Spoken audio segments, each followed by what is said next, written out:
Hello again, everyone. In the previous video, we were able to work with data types such as strings. Strings are essentially words that populate placeholders that we call them variables. And one of the things that we worked with was a pet name, and like that. Sorry, pet name.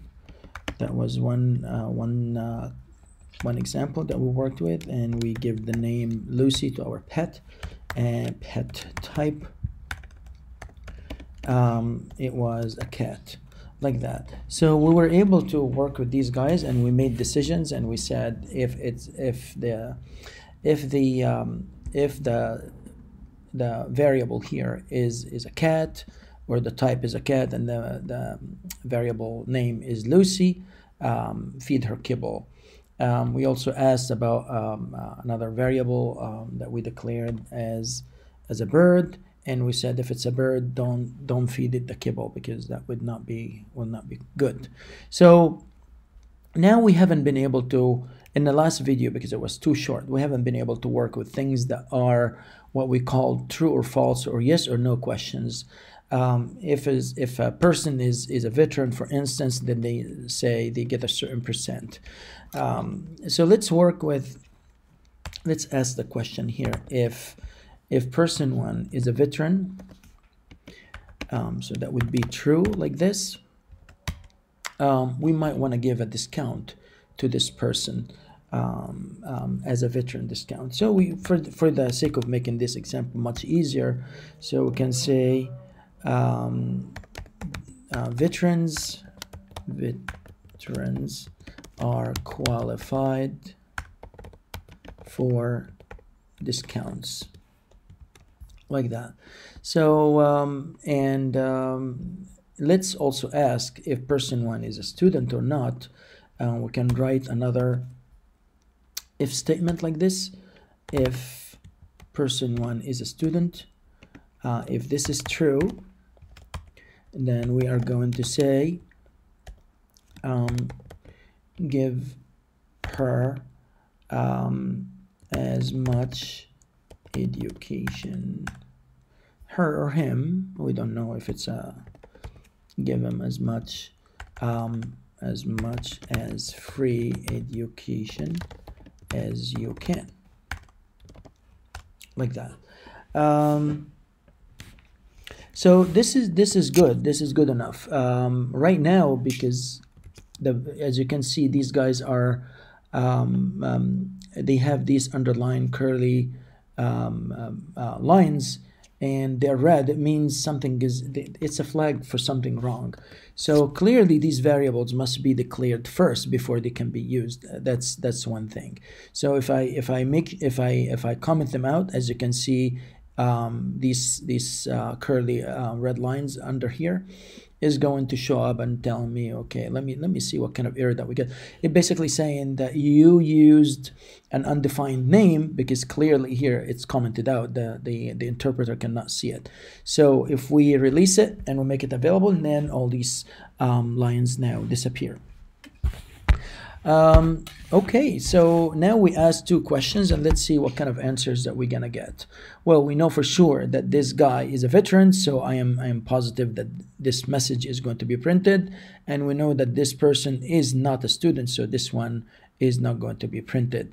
So now we are only going to see that we always have to have some sort of an expectation when we run a program to see if it actually makes sense or not. So from what we discussed here, we definitely see that this person is indeed a veteran, and he or she is qualified for a discount. Clearly, this is not how you spell discount. Please don't be picky when I'm doing all the typing. It just sometimes I just pay attention to the material without having to worry too much about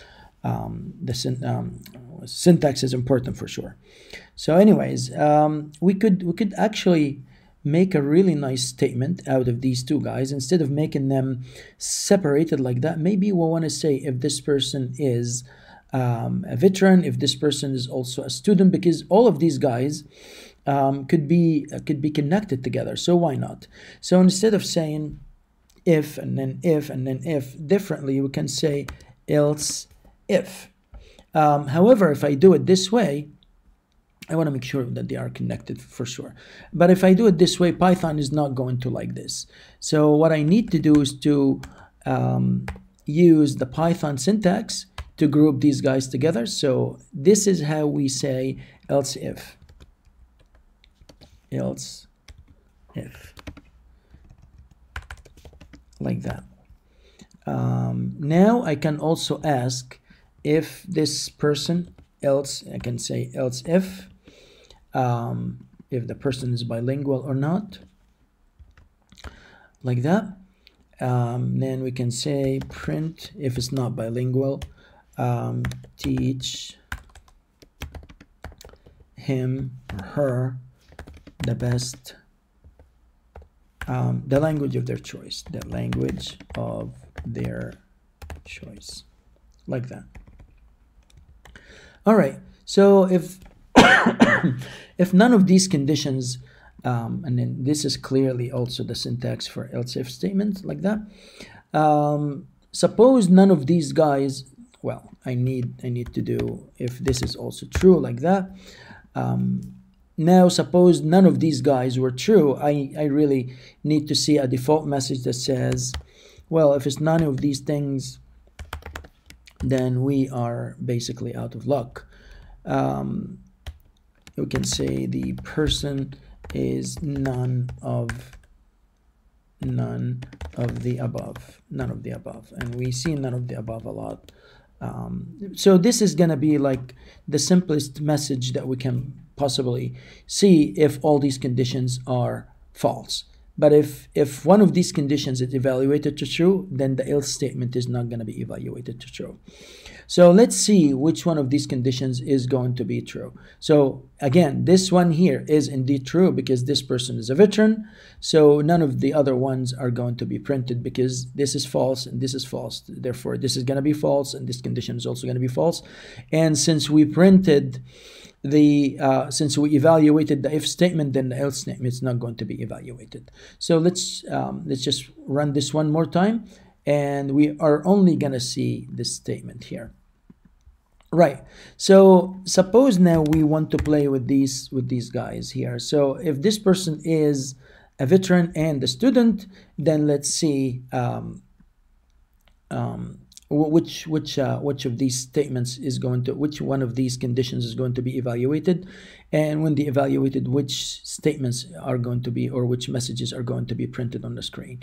Because we have the first and two statements here being evaluated to true, therefore I believe these first two statements are going to be evaluated to true too. So instead of seeing one message here, we're going to be seeing that this person, oops. All right. Right, we're gonna do this one more time. Okay, so because if one condition is evaluated, this is what if else statement does. If one condition is evaluated, it is going to ignore the rest of the conditions.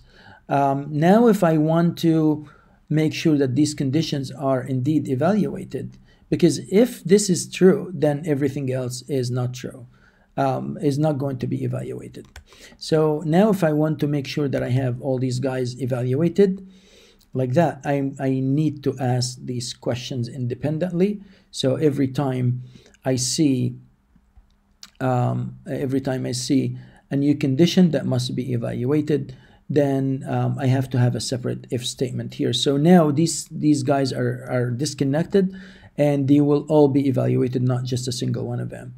And as you can see here, it says, right, and the person is none of the above, because so as you can see, the first statement here is printed because it was evaluated to true. The second statement was also evaluated to true because it was also disconnected from these two guys. And the third statement was not evaluated to true. So the else statement here was the one evaluated to true. So the person is none of the above because this condition was evaluated to false. So if I run this, if I change this and I run it one more time and I make it evaluate to true, then the three statements here will be printed. Let's revert again, else, to show you the difference here.